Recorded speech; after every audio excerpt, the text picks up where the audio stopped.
एक तरफ middle east में ईरान, इजरायल और अमेरिका न्यूक्लियर सेंटर्स को टारगेट कर रहे हैं, तो दूसरी तरफ पाकिस्तान भारत को परमाणु बम की गीदड़ भभकी दे रहा है। पाकिस्तान अपनी औकात भूल गया है। वो ये भूल गया है कि अगर भारत ने नजर भी उठाई तो लाहौर से पेशावर तक तबाही मचनी तय है। पाकिस्तान को एक डर ये भी सता रहा है कि ईरान के बाद अमेरिका पाकिस्तान पर अटैक कर सकता है। पाकिस्तान के परमाणु बम और इंटरकॉन्टिनेंटल मिसाइलों को कंट्रोल कर सकता है।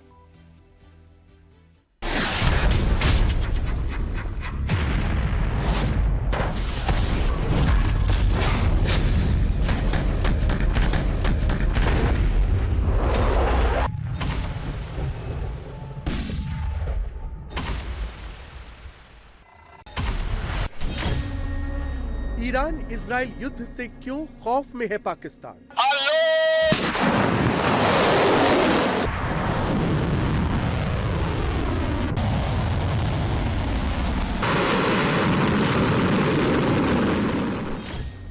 गीदड़ भभकी देने से कब बाज आएगा आतंकिस्तान?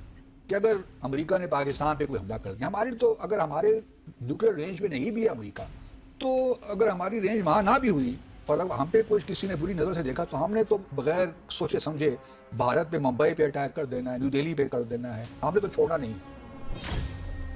क्या अपनी औकात भूल गया कंगाल पाकिस्तान?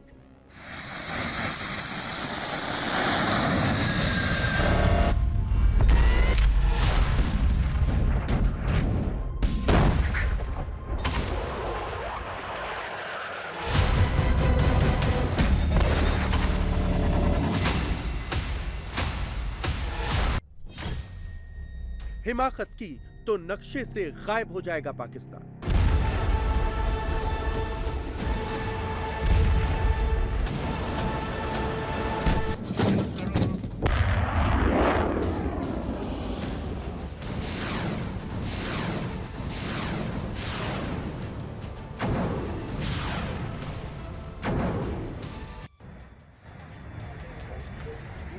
ईरान में अमेरिका और इजराइल जबरदस्त तबाही मचा रहे हैं।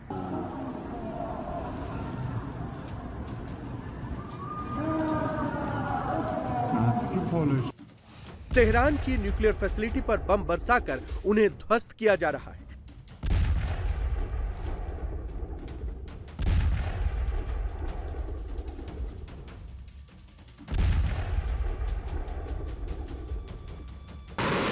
ईरान की खतरनाक बैलिस्टिक मिसाइल सिटी को टारगेट किया जा रहा है।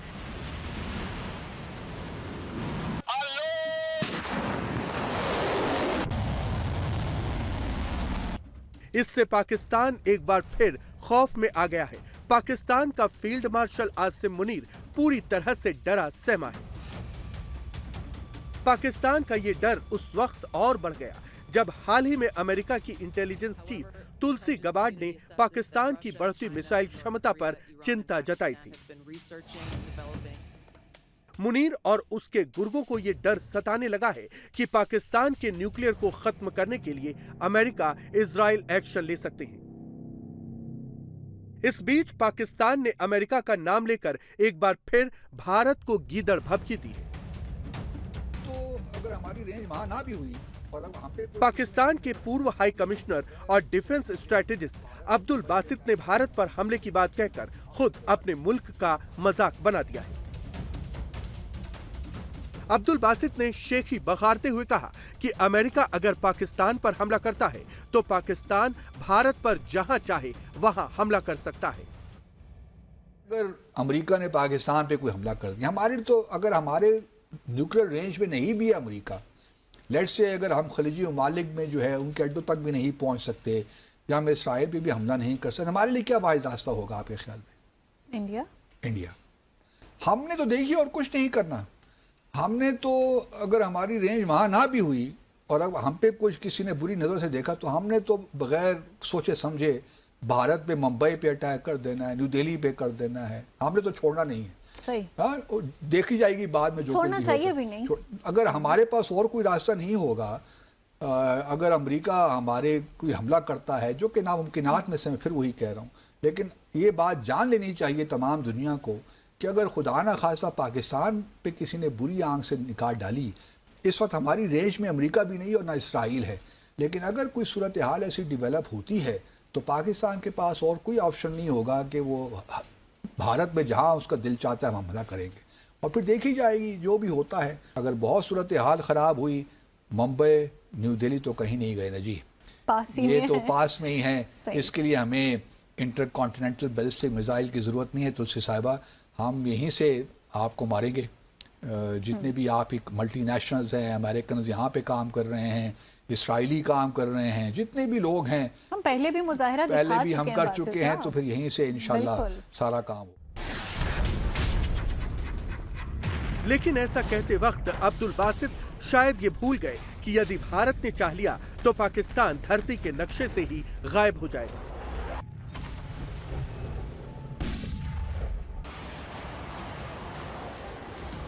आसिम मुनीर और उसके गुर्गे मुगालते में जीना छोड़ दें। दिल्ली मुंबई पर हमला कोई बच्चों का खेल नहीं है। भारत ने मारा तो कराची से पेशावर तक सब साफ हो जाएगा।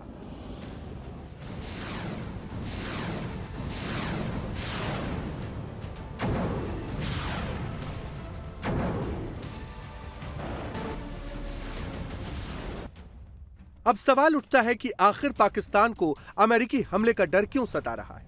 ईरान जंग के बीच अब्दुल बासित क्यों इतने डरे सहमे हैं?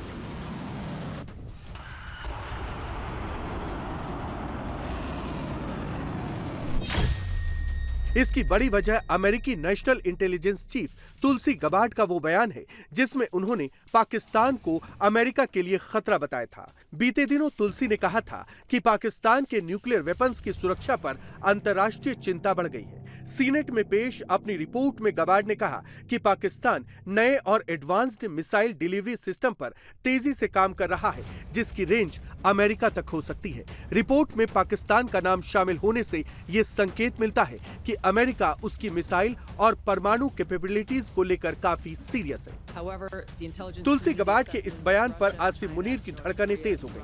अब्दुल बासित जैसे गुर्गों की बेचैनी बढ़ गई है। IC assesses that China and Russia are developing advanced delivery systems meant to be capable of penetrating or bypassing U.S. missile defenses. North Korea's ICBMs can already reach U.S. soil, and the IC assesses that it is committed to expanding its nuclear arsenal. Pakistan's long-range ballistic missile development potentially could include ICBMs with a range capable of striking the homeland. बड़ी बात यह है कि दिल्ली और मुंबई पर हमले को लेकर यह बयान पाकिस्तान में आतंक के आकाओं ने नहीं दिए। मसूद अजहर और हाफिज सईद जैसे दुर्दांत आतंक के सरगनाओं ने नहीं दिए। कि अगर अमेरिका ने पाकिस्तान पे ये बयान पाकिस्तान के उस शख्स ने दी है जो कई सालों तक भारत में हाई कमिश्नर रह चुके हैं, जिन्हें दिल्ली और मुंबई की गलियों की जानकारी है। बगैर सोचे समझे भारत के खिलाफ जहर उगलने वाला ये शख्स पाकिस्तान के सीनियर डिप्लोमेट रह चुके हैं। भारत में पाकिस्तान के हाई कमिश्नर के रूप में अपनी भूमिका के चलते खासे चर्चा में रहे। भारत में 2014 से 17 तक हाई कमिश्नर रहे हैं अब्दुल बासित। इस दौरान उनका कार्यकाल बेहद तनावपूर्ण रहा है। इस दौरान दोनों देशों के बीच एक बार फिर बॉर्डर पर टेंशन और आतंकवाद को लेकर कूटनीतिक टकराव बढ़ा। भारत से पहले वो जर्मनी में पाकिस्तान के हाई कमिश्नर रह चुके हैं।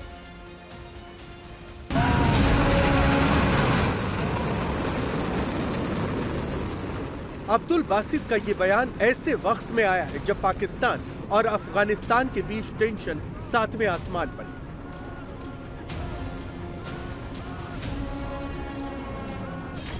अफगानिस्तान के साथ लगी डूरंड लाइन सुलग रही है। इस्लामाबाद से लेकर लाहौर तक घुसकर तालिबानी लड़ाके ड्रोन हमले कर रहे हैं।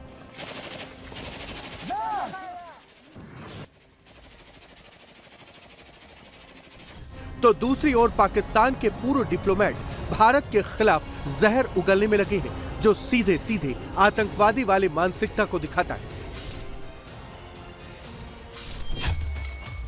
अब्दुल बासित शायद ये भूल गए कि 1965 की जंग हो, 1971 की लड़ाई हो या 1999 का करगिल युद्ध, हर बार पाकिस्तान को मुंह की खानी पड़ी है। 1971 में भारतीय सेना के आगे 93,000 सैनिकों का सरेंडर हुआ था।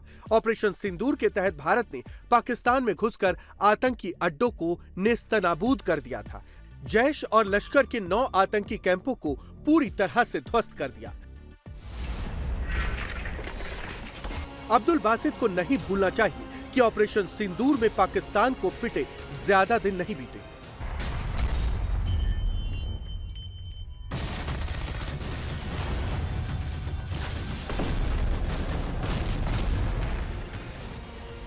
भारतीय ब्रह्मोस ने पाकिस्तान के अंदर मौजूद आतंकी ठिकानों को निशाना बनाया था।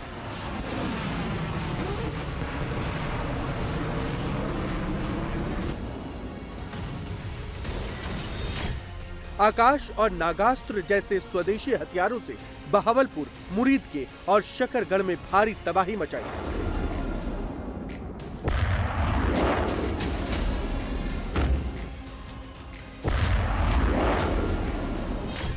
राफेल फाइटर जेट से मुजफ्फराबाद और कोटली में आतंक के लॉन्च पैड पर सटीक हमले किए थे।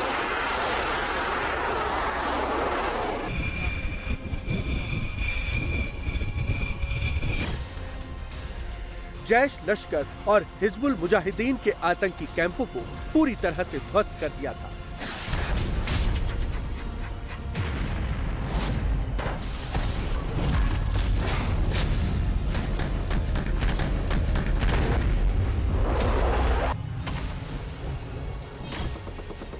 भारतीय सेना ने जब पाकिस्तान के न्यूक्लियर ठिकानों पर हमला शुरू किया तो पाकिस्तान को घुटने टेकने पर मजबूर होना पड़ा था। पाकिस्तान को ये बात नहीं भूलनी चाहिए कि ऑपरेशन सिंदूर अभी खत्म नहीं हुआ है, बल्कि उसे कुछ वक्त के लिए रोका गया है।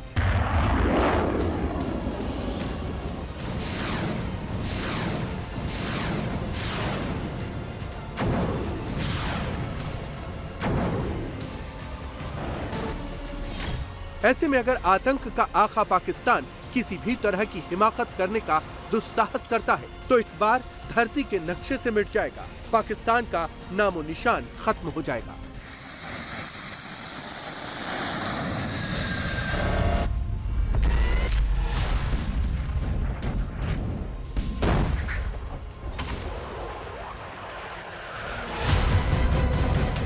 अब्दुल बासित जो पाकिस्तान के पूर्व राजनयिक रहे हैं, उनका बड़ा ही हंसी मजाक वाला बयान है। मुझे तो बहुत हंसी आ रही है, मुझे कंट्रोल नहीं हो पा रहा है एक्चुअली में, कि जिस तरह की बातें की कि अमेरिका ने हमारे ऊपर हमला किया तो हम भारत के ऊपर हमला कर देंगे। तो भैया पहले सिंदूर को याद कर लो कि क्या पिटाई हुई थी आपकी, और अगली बार जो पिटाई होगी तो फिर आपका नामो निशान तो बिल्कुल दुनिया से मिट जाएगा। उधर से अमेरिका पीट रहा होगा, इधर से हम पीट रहे होंगे। और मेरे ख्याल से ये जो है ना, राजनयिकों वाली सोच ही नहीं लगती इनकी। एक पता नहीं किस तरह की घटिया सोच है, क्या दूरदृष्टि तो है ही नहीं। ऐसे ही लोग सलाह दे और दिया होगा किसी ने मुनीर को कि भैया आप अफगानिस्तान में हमला कर रहे हो, अभी पहले आप भारत से ठीक से नहीं पिटे हो या पिटे हो, अभी और पिटने की आपको जरूरत है, तो अभी आप अफगानिस्तान पर हमला करो, उनसे भी पिटो। और ऐसे ही लोग जो हैं सलाह दे के मैं समझता हूँ कि पाकिस्तान का नामो निशान मिटवा देंगे दुनिया से। और भारत का जो खौफ है इनके दिलो दिमाग में छाया हुआ है सिंदूर के बाद या उसके पहले ही, वो खौफ नज़र आता है, क्योंकि हर चीज़ में अब्दुल बासित की ज़ुबान पर भारत ही निकलता है।